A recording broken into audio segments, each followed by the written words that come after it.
voulons pas laisser passer ta parole ce matin. Nous voulons la sceller fortement dans notre cœur.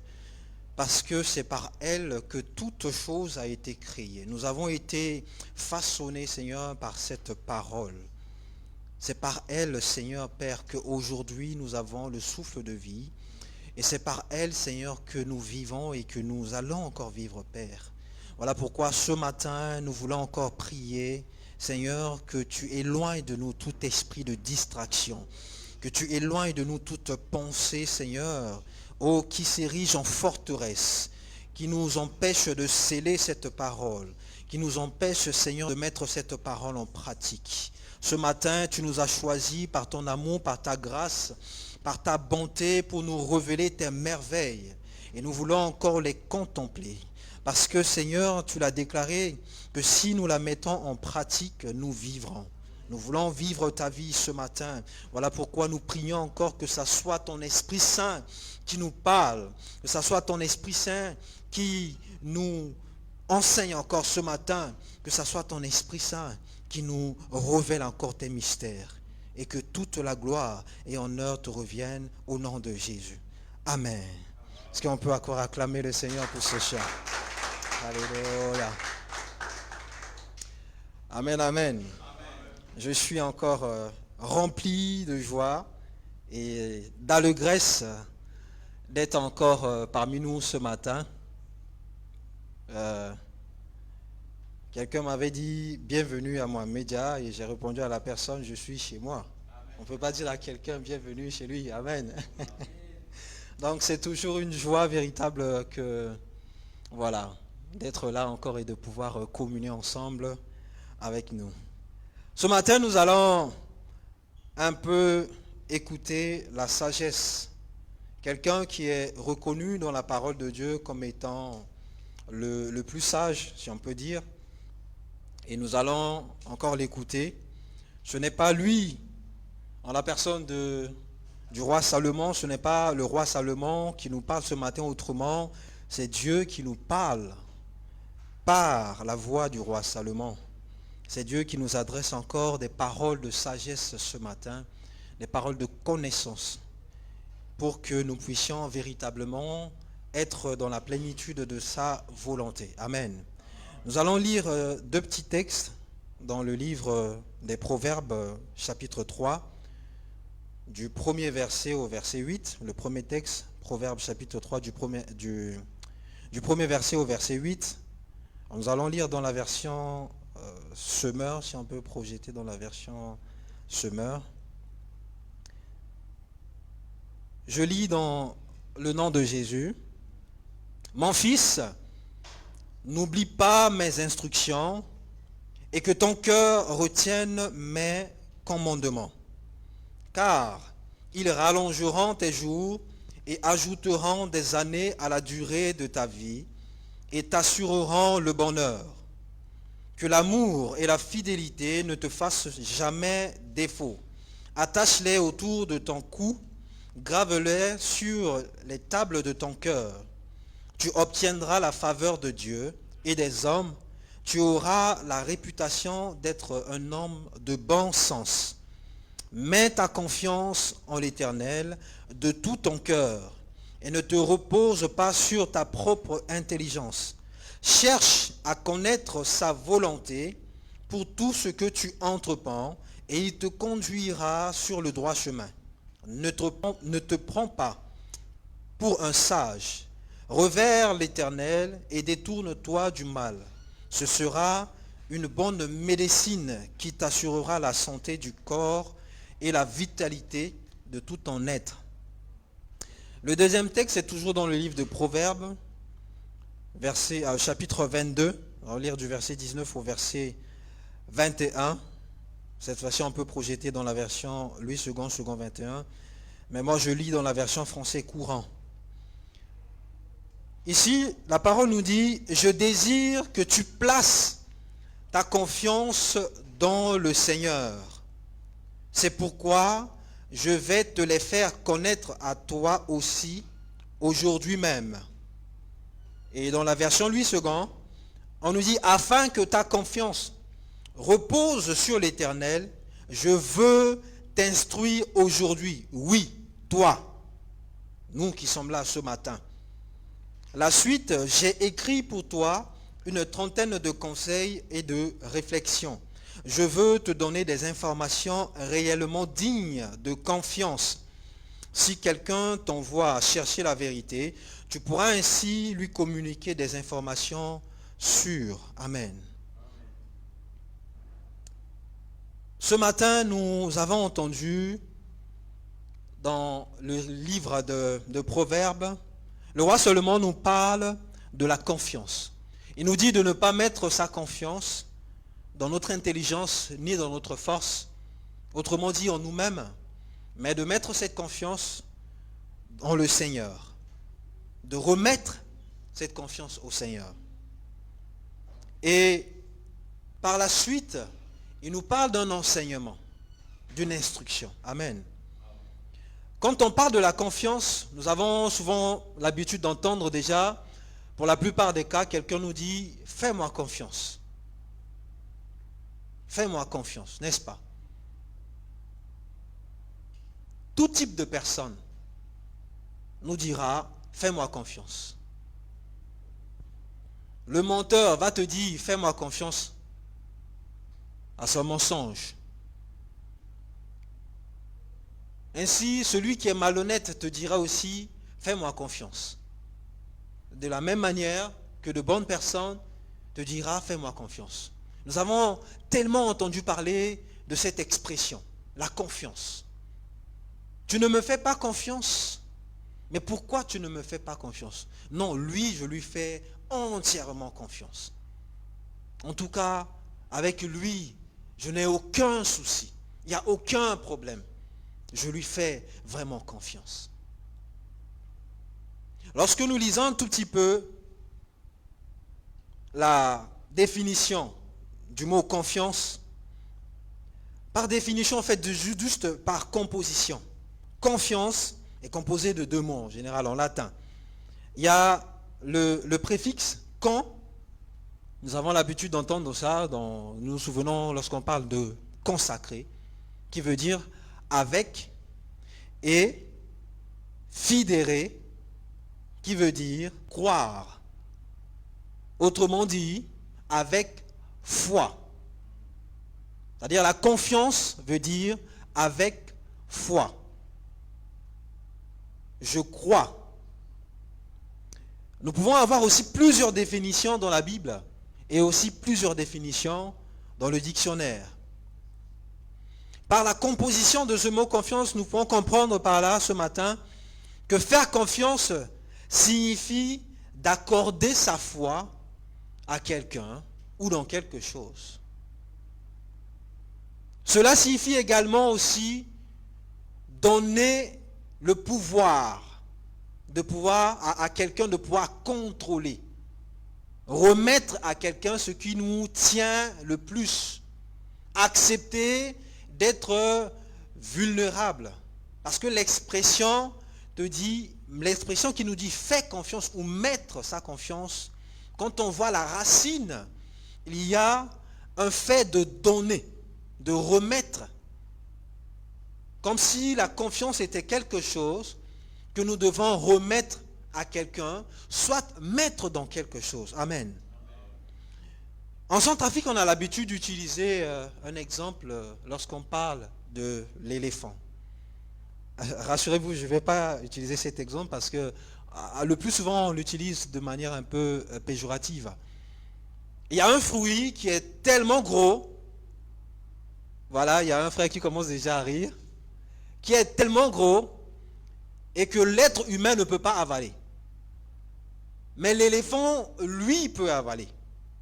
Pourquoi il peut avaler ce fruit qui est tellement gros? Parce qu'il fait confiance à son organisme, à la composition de son corps. Lui, il est capable de l'avaler. Autrement dit, lorsque quelqu'un est en train de faire quelque chose, on a souvent l'habitude de donner cet adage-là pour montrer que cette personne qui se permet de pouvoir faire telle ou telle chose, elle a confiance soit en elle, soit en quelque chose. Et on utilise parfois de manière péjorative cette expression pour dire que ce fruit ne peut être avalé que par l'éléphant. Donc, comme si moi, je suis comme un éléphant, et si je me permets de faire quelque chose d'assez gros, d'assez énorme, c'est que je fais confiance à mon organisme. Et en général, c'est un organe en particulier, que je ne vais pas citer le nom. Amen. Dans le livre de Proverbes 22, le roi Salomon dit autrement, Dieu nous dit ce matin, si nous contextualisons, je désire que tu places ta confiance dans le Seigneur. C'est pourquoi, dans la version français courant, je vais te les faire connaître à toi aussi aujourd'hui. La version Louis II nous dit, afin que ta confiance repose sur l'Éternel, je veux... Le roi Salomon présente qu'il y a un enseignement, il y a une instruction à la base. Le roi Salomon dit, il s'adresse à quelqu'un, il s'adresse à l'église de Dieu. Et ce matin, Dieu également, au travers de cette parole, s'adresse à nous, ses enfants. Il dit, pour que nous puissions placer notre confiance en lui, il doit nous enseigner ses paroles. Il doit nous instruire. Donc, nous voyons que le fait de dire, je mets ma confiance à quelqu'un, ou je donne ma confiance à quelqu'un, cela ne veut pas tout simplement dire, voilà, au fait, cela n'est pas une simple action. Mais il y a un processus, il y a un enseignement à la base. Et c'est pourquoi nous intitulons le thème de notre prédication de ce matin, apprendre à faire confiance en Dieu. Apprendre à faire confiance en Dieu et ses implications. Qu'est-ce que cela implique? C'est tellement facile de dire à quelqu'un, fais-moi confiance, n'est-ce pas? Je peux me permettre aujourd'hui, pour telle ou telle chose, pour une situation donnée, de dire à quelqu'un, fais-moi confiance. Je m'appuie sur quoi? Pour pousser quelqu'un à prendre en général ce qui est vital, ce qui est très sensible, et de me la remettre. Je m'appuie sur quoi? Et cette personne va s'appuyer également sur quoi? Comment cette personne va oser donner cette confiance? Et c'est pour ça que quand nous lisons dans Proverbe 22, nous voyons que le roi Salomon dit que je vais t'enseigner ces paroles. La connaissance de ces paroles te permettra de mettre ta confiance en Dieu. Ce n'est pas un acte anodin. Ce n'est pas un simple fait.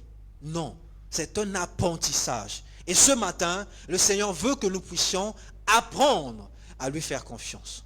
Combien de fois nous avons fait confiance à l'homme? Et même combien de fois nous avons fait confiance à Dieu, mais parfois nous n'avons pas encore le résultat. Cela nous incite à nous poser certaines questions. J'ai fait confiance en Dieu. Je prie, on me dit de faire quelque chose. Mais est-ce que je savais que faire confiance en Dieu m'emmenait à apprendre, m'emmène à étudier? Et voilà, ce matin, le roi Salomon nous parle de l'enseignement. Pendant très longtemps, nous avons toujours cette habitude, après la déchéance, après la chute de l'homme, de développer des capacités par nous-mêmes. Nous avons l'habitude de faire les choses par nous-mêmes. Et aujourd'hui, nous entendons pêle-mêle de ci et là que je ne compte que sur moi. Non, il ne faut pas compter sur quelqu'un. Je ne peux compter que sur moi. Sur ce que je connais, ce que je sais. Et pourtant, pour la plupart des cas, en réalité, quand on rentre dans la racine, je ne compte pas sur moi. Amen. Non, je m'appuie toujours sur quelque chose. Pour m'asseoir, je m'appuie sur les supports de la chaise ou d'un fauteuil pour pouvoir m'asseoir. Et même pour me lever, je fais pareil. Est-ce que je pourrais dire que non? Je me suis appuyé sur moi-même. J'ai fait confiance en moi-même pour pouvoir me lever? Non. Si je ne faisais pas confiance, quand on regarde en arrière, si je ne faisais pas confiance à la résistance de ce support, je ne placerais pas mon doigt, je ne placerais pas ma main. Mais si je l'ai fait, parce que inconsciemment ou consciemment, je sais que ce support est assez dur pour supporter ma charge, pour supporter mon poids. Et à ce moment-là, je m'assieds. Et nous comprenons par cet élan que nous sommes en train d'aller, que la confiance nécessite un processus. Parce qu'en fait, il y a un transfert. Autrement dit, il y a un changement d'état. Nous regardons comment, dans Genèse chapitre 3, nous pouvons voir que la chute de l'homme ne vient pas automatiquement parce que l'homme a décidé de pouvoir chuter. Non, il y a un processus. Et nous pouvons également observer, dans Genèse chapitre 3, si on peut nous projeter cela, nous pouvons observer au travers de ce texte le processus, l'enseignement, l'apprentissage, jusqu'à la décision et de pouvoir maintenant faire ce qu'on appelle donner sa confiance. L'homme, au travers de ce passage, a choisi de prendre sa confiance qui était en Dieu et de la remettre à Satan. Dieu a donné un tout petit peu plus haut ses instructions à l'homme. Tu peux manger de tous les fruits du jardin, mais il y a un fruit que Dieu a défendu à l'homme de pouvoir en manger. Parce que le jour où il en mangera, il mourra, c'est certain. Donc, Dieu instruit l'homme sur le fait de manger ce fruit et de mourir. Donc, l'homme a été enseigné que si je mange ce fruit, je mourrai. Autrement dit, l'homme a placé sa confiance dans ce que le Seigneur lui a dit.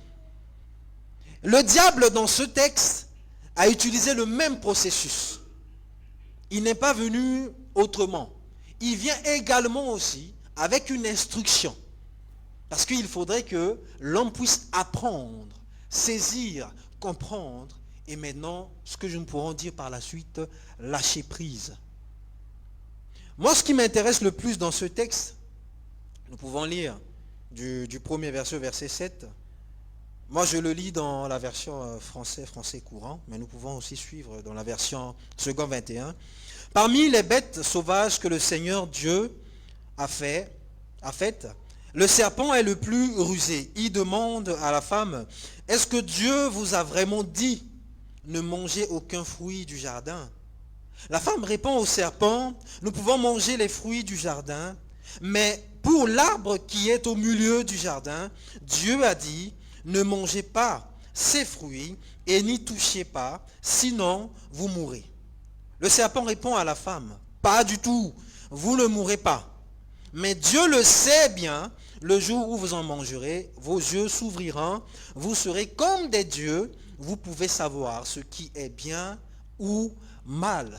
Le Satan utilisait le même processus en donnant une instruction, une information, en enseignant à l'homme et la femme que oui, si je mange ce fruit, il y a quelque chose. Et ce processus permet de casser et de briser la confiance qui était en Dieu et de replacer cette confiance au diable. Maintenant, analysons comment cela s'est fait, comment ce transfert s'est réalisé. Au verset 6, regardons la femme.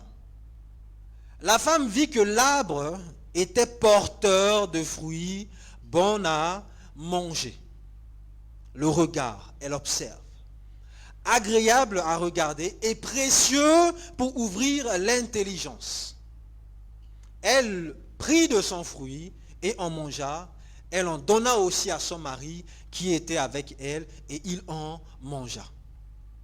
Dans la version parole de vie ou la version français courant, on nous dit que la femme se dit, les fruits de cet arbre sont beaux, ils doivent être bons, ils donnent envie d'en manger pour savoir plus de choses.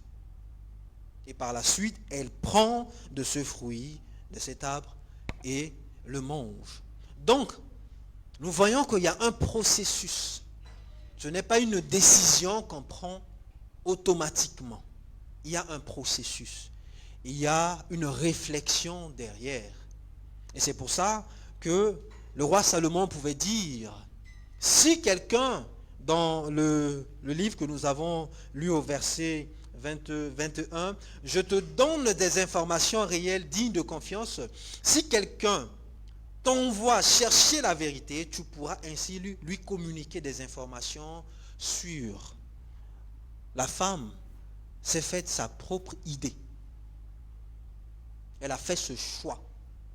Et par la suite, elle a placé sa confiance dans ce que le diable a dit. Au moment où ils ont mangé du fruit, leurs yeux s'ouvrirent. C'est vrai.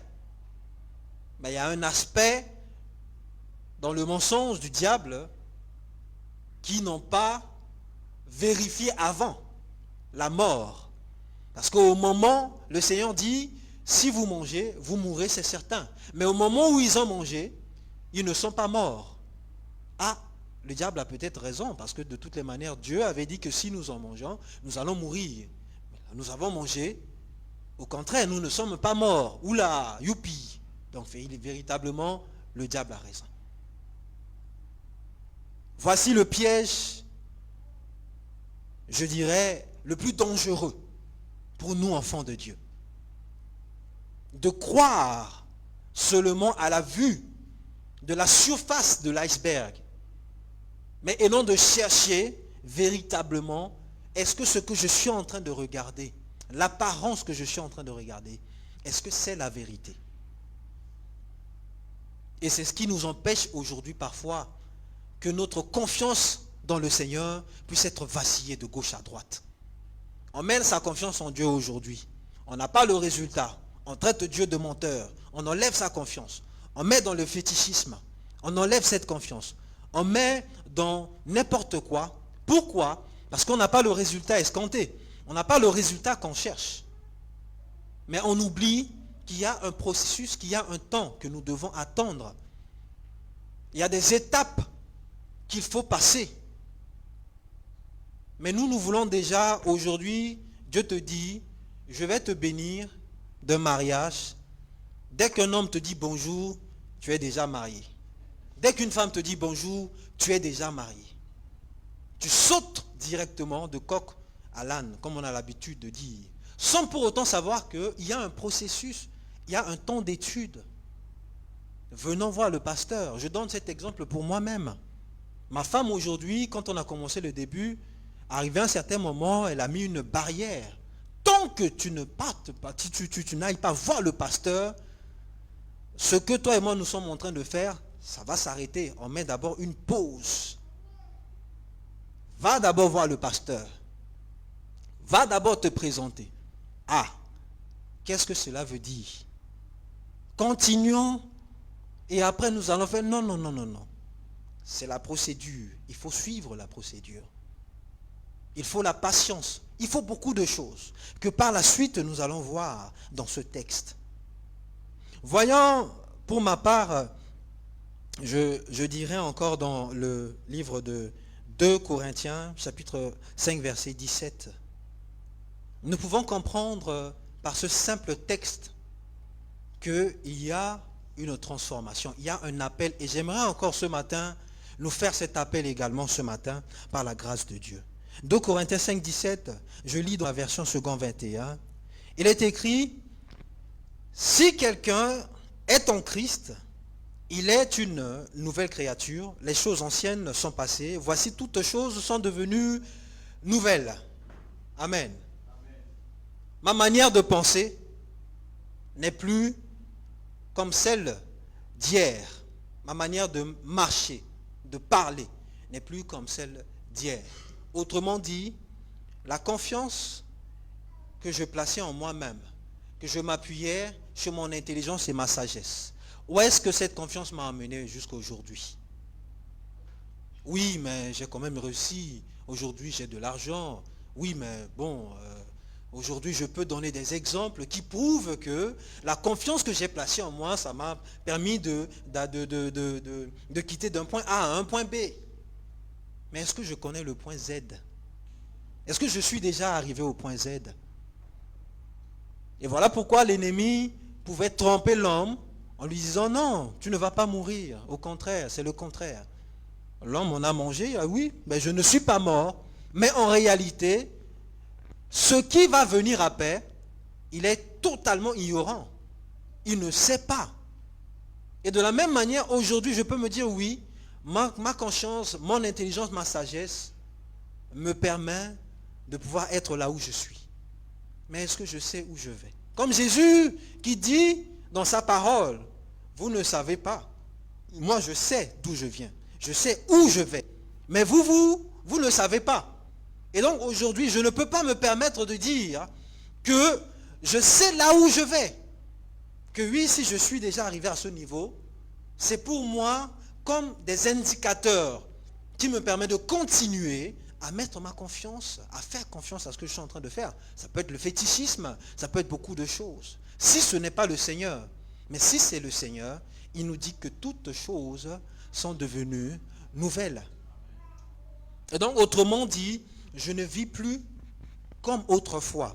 Autrement dit, la confiance en soi doit disparaître parce que elle est ancienne et maintenant la confiance en Dieu doit se mettre en place. Amen. Et la mise en place de la confiance en Dieu, c'est là que nous pouvons voir qu'il faut véritablement étudier. Alors bien aimé, je nous exhorte encore ce matin à étudier, à apprendre. On nous le dit plusieurs fois. Lisez la Bible, priez, méditez. Je suis venu encore ce matin vous dire autre chose. Vous voulez savoir de quoi il s'agit? Vous voulez savoir? Priez, méditez, cherchez la face de Dieu.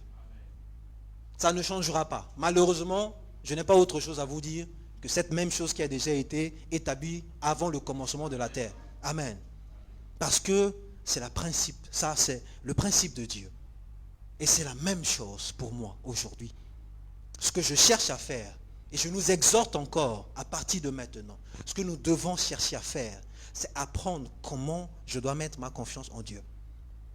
Il est capital pour nous. Parce que ce que nous sommes en train de voir, ce qui est en train de se passer dans ce monde, nous interpelle pour que véritablement nous cherchions comment notre confiance ne doit pas vaciller de gauche à droite, mais elle doit être ferme. Nous prenons l'exemple sur l'apôtre Paul rapidement. Voyons ce que l'apôtre Paul nous dit dans Philippiens chapitre 4. Nous allons voir véritablement pourquoi il est important de s'appuyer sur le Seigneur. Philippiens chapitre 4 du verset 10 au verset 13, dans la version Semeur, il nous dit « Je me suis réjoui comme d'une grâce venant du Seigneur en voyant que votre intérêt pour moi a pu finalement porter de nouveaux fruits, car cette sollicitude à mon égard, vous l'éprouviez toujours, mais vous n'avez pas eu l'occasion de le manifester. » Verset 11. Ce n'est pas le besoin qui me fait parler ainsi, car j'ai appris en toutes circonstances à être content avec ce que j'ai. Je sais vivre dans le dénuement. Dans d'autres versions, on nous parle dans le manque.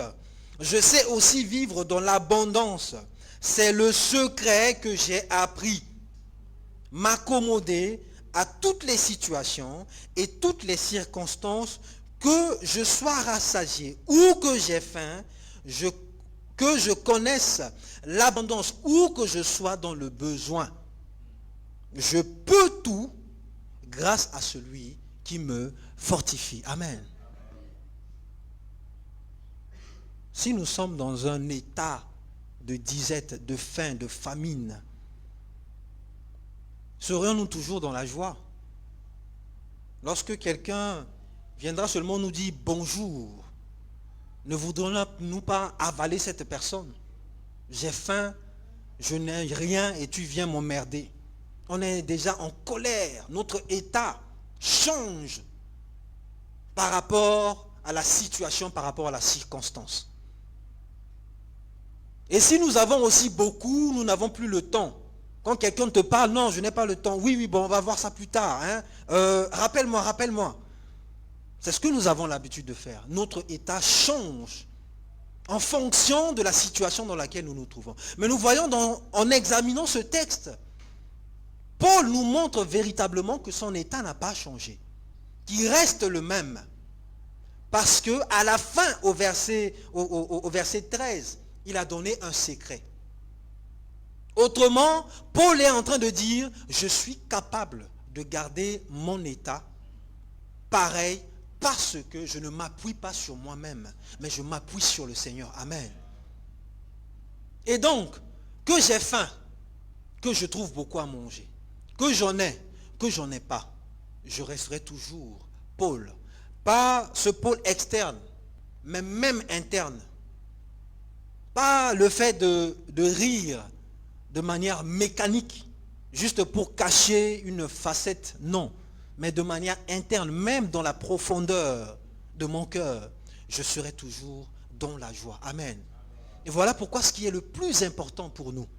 Est-ce que si aujourd'hui, nous sommes en train de pleurer, Seigneur, bénis-moi, j'ai besoin de ci, de ça, etc. Nous prions tous les jours. Nous sommes dans la tristesse. Nous donnons des paroles de malédiction parfois, transformées.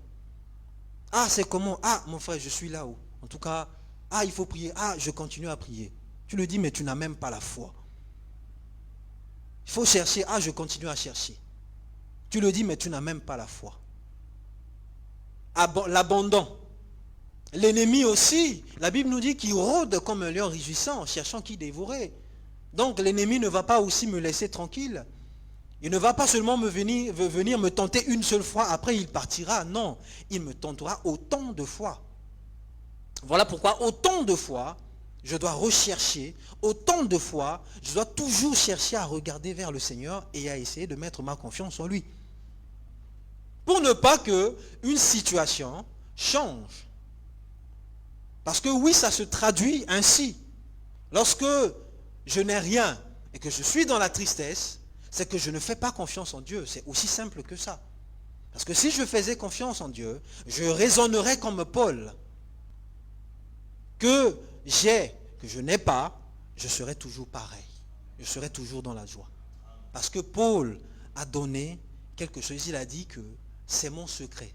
J'ai appris à m'accommoder. J'ai appris. Ce n'est pas qu'il s'est levé automatiquement et quand il est dans la disette, quand il est dans le manque, allez, bon, non. Il a appris. Et dans l'apprentissage, on échoue.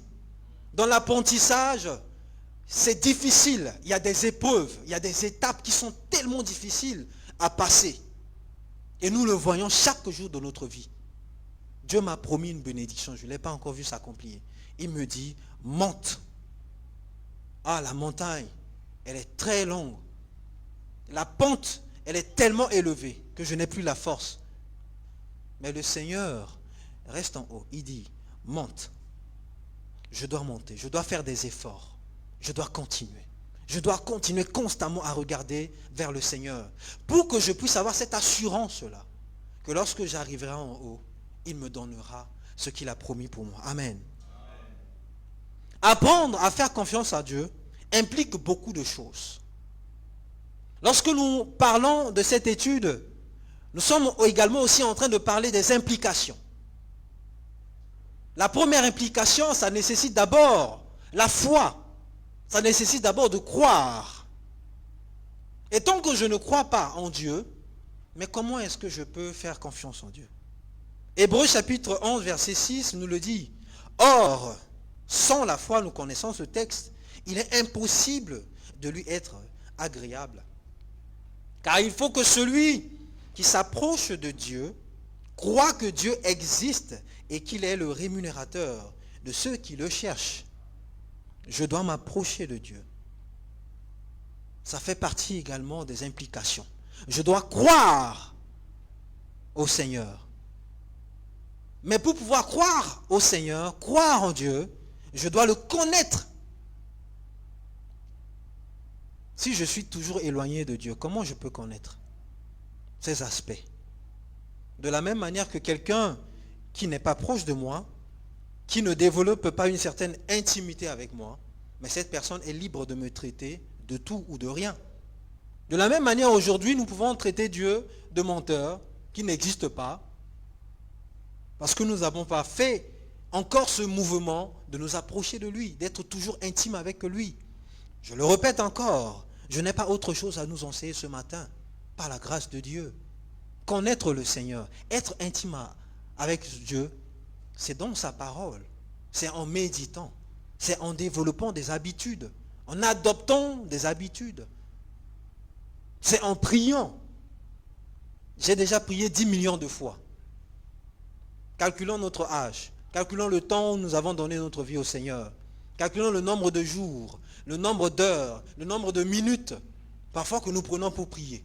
Si aujourd'hui, Dieu nous donne le sac de notre prière, mais nous allons tout simplement dire, Seigneur, c'est tellement assez, et pourquoi tu ne m'exauces pas?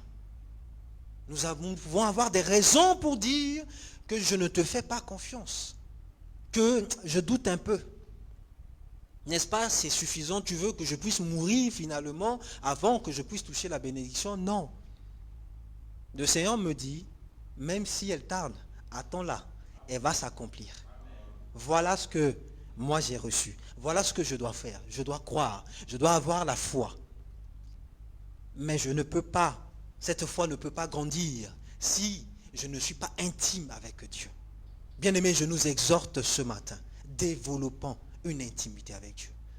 Tout aujourd'hui dans ce monde nous pousse à aller loin. Les distractions, il y a beaucoup de choses qui nous poussent à aller loin de Dieu. Mais nous avons également, Dieu a également mis en notre possession tout pour que nous soyons toujours proches de lui. Amen. Nous voulons savoir de quoi il s'agit. La prière, la méditation, la recherche, la communion fraternelle. Nous avons tout aujourd'hui pour toujours être avec le Seigneur. L'une des implications également que nous pouvons apprendre à faire confiance en Dieu, c'est une prise de décision. Quand on parle d'une prise de décision, on parle également d'un choix. J'ai un choix à faire. Dans Deutéronome chapitre 30, verset 19 au verset 20, on peut projeter, nous pouvons lire. Le Seigneur met deux chemins, j'interprète, devant le peuple d'Israël. Le chemin qui mène à la vie et le chemin qui mène à la mort. Et il leur dit, choisissez le chemin qui mène à la vie. Choisissez ce chemin parce que vous allez vivre, vous et vos descendants. Choisissez d'aimer l'Éternel, votre Dieu, de lui obéir et de lui rester attaché, car c'est lui qui vous a fait vivre et qui pourra vous accorder de passer de nombreux jours dans le pays que l'Éternel a promis par serment de donner à vos ancêtres Abraham, Isaac et Jacob. Il y a un choix à faire, il y a une décision à prendre. Je ne mets pas ma confiance en Dieu au hasard, je dois prendre une décision. Aujourd'hui, si le Seigneur m'appelle, il ne me force pas. Même le diable ne nous force pas. Il est venu, il a parlé à l'homme et à la femme. Ils ont décidé eux-mêmes de faire le choix d'obéir au diable et de désobéir à Dieu. C'est un choix personnel. De la même manière que Dieu nous crée et nous laisse de faire notre propre choix, notre propre opinion. Il nous exhorte, il nous oriente, il nous guide, il nous montre où se trouve sa volonté. Maintenant, à nous de prendre la décision. Autant de fois, je donne également aussi cet exemple, comme un téléphone qui est bousillé, j'emmène chez le réparateur. Le fait d'emmener chez le réparateur, c'est une décision. Je présente mon téléphone au réparateur, il connaît la panne, il peut réparer ce téléphone. Mais autant de fois que ce téléphone resterait entre mes mains, est-ce qu'il sera réparé? je ne pense pas. Autant de fois que, Seigneur, je veux un mariage, mais que je ne prends pas ce mariage pour donner à Dieu. Voilà, j'ai un projet, que je ne prends pas ce projet que je donne à Dieu. Voilà, je veux devenir XY, mais que je ne donne pas. Autrement dit, si je ne donne pas cette confiance au Seigneur, comment je peux obtenir cela? Comment le téléphone sera réparé? Autant de fois. Voilà pourquoi il y a certaines de nos bénédictions qui tardent parce que nous avons fait le choix de ne pas donner, de ne pas abandonner, de ne pas céder. Oui, je fais le choix, mais le Seigneur veut encore m'emmener loin. L'obéissance également fait partie des implications de pouvoir mettre sa confiance en Dieu. Je dois également obéir. Ce n'est pas la lecture de la parole qui me pousse, qui dira oui, je suis enfant de Dieu, etc. Dans Matthieu chapitre 16, 7, verset 21, on lui dit, ce n'est pas tous ceux qui me disent, Seigneur, Seigneur, qui entreront dans le royaume des cieux, mais seulement ceux qui font la volonté de mon Père qui est dans les cieux. Autrement dit, cette bénédiction que je cherche, je ne pourrai l'obtenir que si je fais le choix, comme nous l'avons vu précédemment, si je prends la décision d'obéir à Dieu. La décision de mettre ma confiance à Dieu. Et nous voyons que dans l'apprentissage, il nous faut également aussi la patience, la résilience. Il faut être patient. Cette confiance que nous avons placée dans le Seigneur, aujourd'hui, je n'ai pas vu demain automatiquement, non, donne-moi ma confiance, je vais aller chez le marabout. Non, c'est bon. Ton Dieu là, il y a un pasteur en Côte d'Ivoire, Kwame, quelqu'un est à la recherche de quelque chose, on lui dit, viens au Seigneur, le Seigneur va te bénir, tu vas obtenir ce que tu es en train de chercher. La personne est venue 2, 3 mois, 4 mois, 5 mois, la personne n'a pas encore obtenu ce qu'elle cherche. Elle dit à la personne qui l'a invité, mais ton Dieu là, il tape beaucoup. Hein? Et oui, parfois nous ne le disons pas, mais nous l'exprimons. Parfois, nous voulons cacher cela, mais cela peut se voir. Oui, bien-aimé, par nos actions que nous faisons au quotidien. Lorsque le Seigneur nous dit, n'y va pas, reste, reste. Tant qu'il ne me dit pas, ne bouge pas, je ne bougerai pas. Parce que oui, parfois le Seigneur peut être silencieux à un certain moment. Mais il ne faut pas que je traduise le silence de Dieu comme une sorte d'absence d'une réalisation. Non, il m'a dit, reste ici, je reste. Il me dit, bouge de là, je bouge. Quoi qu'il en soit, quoi qu'il en coûte, je ne pose pas de questions. Parce que cela en va de ce que je suis en train de chercher. Oui, nous devons développer la patience. Jacques, chapitre 5, le verset 7. Soyez donc patients, frères, jusqu'à l'avènement du Seigneur.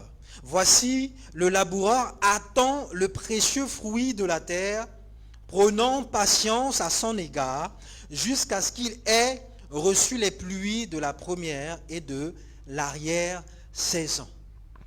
Nous sommes tellement impatients aujourd'hui, tellement, parce que la vie nous a habitués à la vitesse supérieure. Il faut aller vite. Il faut sauter les étapes. Je suis en classe de première. Je suis tellement intéressé par les sujets de terminale. Je ne suis pas encore passé en terminale. Je me vois déjà faire le bac. Et oui, bien-aimé, c'est une expérience. Au lycée, on commençait déjà à prendre les exercices de mathématiques et de physique, étant en première de la classe de terminale. On est là, on veut les faire, on veut exercer. On a gribouillé sur le tableau du début jusqu'à la fin, c'est rempli comme ça. Et un jour, le professeur de mathématiques est venu, il nous a surpris. Il était tellement content. Parce que lui, il se dit que oui, mais donc nous comprenons, etc. Et il commence tout simplement à nous poser des questions basiques. On commence à balbutier, à bégayer. Les mots ne sortent plus. On commence à raconter toute notre vie. Il s'est rendu compte que là, c'est bon, vous avez déjà compris. Après, il dit, effacez-moi ce tableau. C'est tout simplement ce qu'il a dit. Effacez-moi ce tableau. Parce qu'il a compris. Il veut nous passer un message. La patience. Vous êtes tellement impatients. On veut aller vite. Que ce soit pour le travail, que ce soit pour le mariage, pour n'importe quoi, on veut aller vite. Aujourd'hui, demain, on commence déjà à planifier le mariage. Bon, on achète la robe, ceci, on commence déjà à contacter. Bien aimé, tu n'es même pas sûr que la personne est la bonne. Dieu ne t'a rien dit. Mais toi-même, tu commences déjà à faire ton dessin. Toi-même, tu commences déjà à acheter les costumes. Tu commences déjà à essayer. Tu parles déjà, oui, c'est la foi. Gloire à Dieu. Mais cette foi-là, dans la patience, fais en catimini dans le secret, dans la prière. Observe spirituellement. Vois dans le secret. C'est-à-dire, va et vois ton mariage dans le secret. Et tu parles en même temps par la prière. Ce projet-là, vois-le dans le spirituel. Fais par la prière. Fais la demande par la prière. Oui, je veux avoir mon bac. Et en première année, je vais faire de la mécanique, etc. Oui, c'est bien. Fais-le dans la prière. Mais sois patient. Va d'étape en étape pour que tu puisses arriver à réaliser. Au moment où la bénédiction viendra, que ça ne soit pas encore pour toi une charge. Parce que la Bible nous dit que la bénédiction du Seigneur ne se fait suivre d'aucun chagrin. Autrement dit, si Dieu me bénit, ce n'est pas pour me faire du mal, mais c'est pour me faire du bien. Mais si je viens au diable, tu veux quoi? La voiture, tu ne sais pas conduire, prends. Non, non, non, c'est bon, tu peux déjà démarrer, allez. Où? Ah, tu fais confiance au diable, tu démarres où? Te voilà à l'hôpital. Amputation, pied, main, ton avenir est bousillé. Oui, avec le diable, on va vite. Ce qui est sûr et certain, on va vite. Lui-même, il va te pousser à aller vite. Tu tardes un peu, il enlève, il te disqualifie, il donne à quelqu'un. Donc maintenant, avec le Seigneur, c'est comme un escalier. 1, 2, 1, 2. On a mal, ça fait mal, mais on continue, on avance. Parce que quand on va arriver là-haut, ça sera définitif. Voilà pourquoi nous devons apprendre ce matin à faire confiance en Dieu. La pratique, de manière réelle, c'est que Dieu doit être notre priorité. Quand je me lève le matin, quelle est la première pensée qui me vient? Je suis en train de chuter. Quelle est la première pensée? Est-ce que c'est d'abord rechercher la face de Dieu? Ou bien rapidement déjà j'ouvre TikTok? Quelles sont les informations? Il y a un Congolais qui dit, chaque jour on a un nouveau dossier. Quel est le nouveau dossier d'aujourd'hui? Je commence rapidement à chercher. Vite fait, affairage, il faut que je sois au courant. Quelqu'un ne doit pas venir m'informer, au contraire, je dois être celui qui informe. Allez, je commence à chercher. Et je fais de ça ma coutume. Je fais de ça un rituel. Chaque jour, je lève la première des choses. Je prends d'abord le téléphone. Allez, TikTok, WhatsApp, Facebook, qui m'a envoyé un message. Tac, je suis là. Et mine de rien, je passe 10 minutes, 30 minutes, 45 minutes. Qui ne m'apporte en général rien. Mais par contre, le Seigneur, lui, il me dit, dans l'apprentissage, de mettre ma confiance en lui, il me dit, donne-moi la première chose. Comme on peut le voir, je crois que c'est dans Matthieu chapitre 6, verset 33, nous connaissons tous. Cherchez premièrement le royaume et la justice de Dieu. Et toutes ces choses vous seront données par-dessus. Tout ce que nous désirons, nous allons l'obtenir. Mais Dieu doit d'abord être ma priorité. Amen. Je fais du Seigneur ma priorité. Il y a des techniques bien aimées. Je n'ai pas besoin de passer 20, 45 heures, 6 heures d'abord le matin. Non.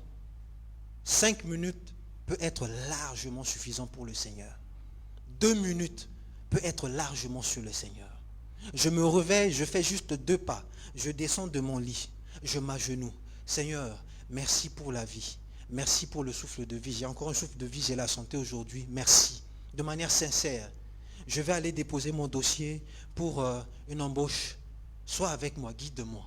Je vais à l'école. Donne-moi la sagesse et l'intelligence encore aujourd'hui. Ne me permets pas que je puisse pécher. Ne me permets pas que je puisse trébucher. Je te fais confiance pour la journée d'aujourd'hui. Amen. Parfois, ça prend juste 1 minute, 2 minutes. Mais c'est bon. J'ai d'abord donné la priorité au Seigneur. Et maintenant, je peux vaquer à tout ce que je veux. Je peux maintenant prendre TikTok. Mais si j'ai prié de manière sincère, même si je prends TikTok pour chercher les affairages, Dieu va me conduire sur ses affairages à lui. Il va commencer à me conduire. Je vais me retrouver seulement, moi je cherche des histoires drôles. Non, mais il me donne des paroles, il me donne des chants, il me parle, il me montre, il me fortifie. Oui, quand nous faisons une prière sincère, quand nous donnons la première place au Seigneur, il nous conduit de manière véritable. Nous parlons de mettre d'abord Dieu comme priorité. Ça, c'est l'une des pratiques. La deuxième pratique, dans cet apprentissage, c'est de pouvoir adopter une discipline, une habitude que je dirais spirituelle. Quelle est notre habitude spirituelle? Je dois avoir mon habitude à moi. Est-ce que c'est peut-être la lecture? Est-ce que c'est quoi? Mais je dois développer. Si j'avais l'habitude de faire autre chose, quelqu'un m'a dit un jour, on ne peut pas changer une habitude du jour au lendemain. Non, on remplace une habitude ancienne, mauvaise, en développant une nouvelle habitude. Petit à petit. Je ne cherche pas grand. Je ne convoite pas. Je ne suis pas gourmand. Je prends 1, 2, 3. Et au fur et à mesure, ça va devenir grand.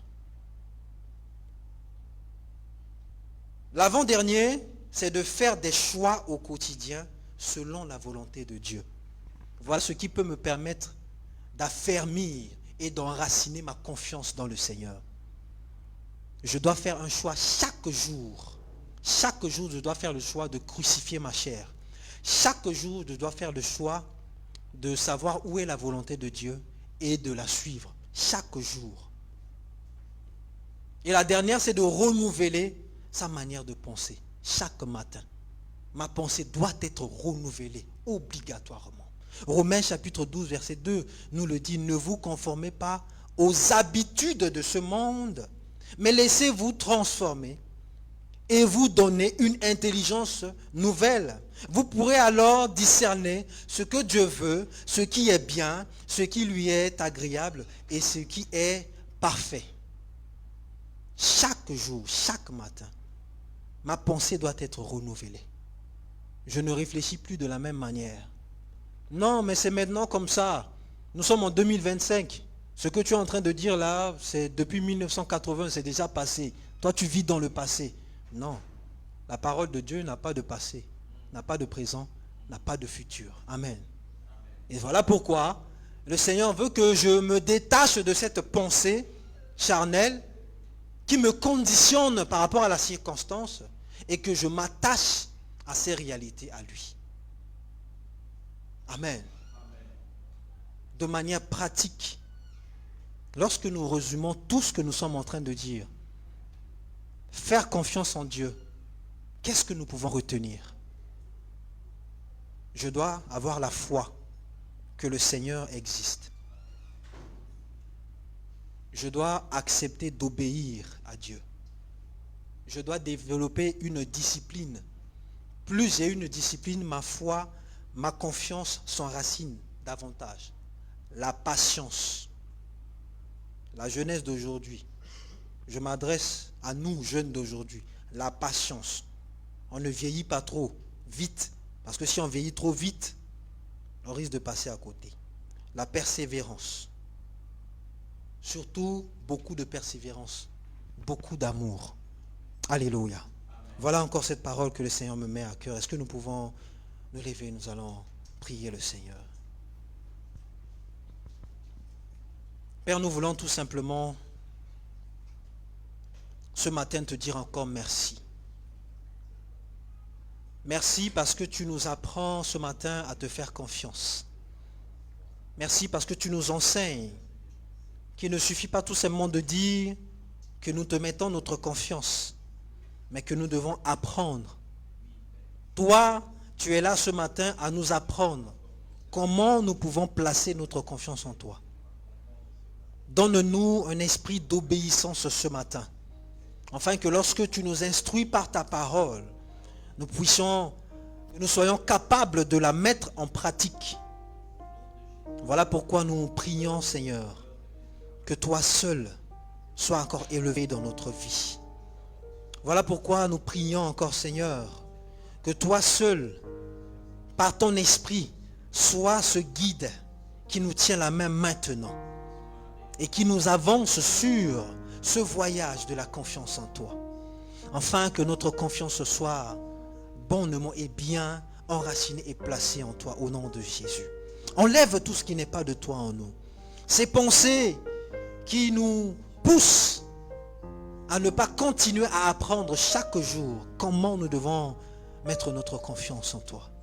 Ces pensées qui nous poussent parfois à relâcher, à lâcher prise, à prendre une autre décision. Brise cela en nous au nom de Jésus. Et permets encore que nous soyons renouvelés dans notre intelligence ce matin. Et qu'à la sortie de ce lieu, Seigneur, que notre intelligence soit renouvelée. Et que maintenant, nous marchions comme ceux qui sont à l'école, à ton école, Seigneur, afin de recevoir tes instructions. Nous te célébrons et nous te rendons toute la gloire encore. Nous te bénissons. Au nom de Jésus. Amen. Amen, amen. Est-ce que nous pouvons acclamer pour le Seigneur?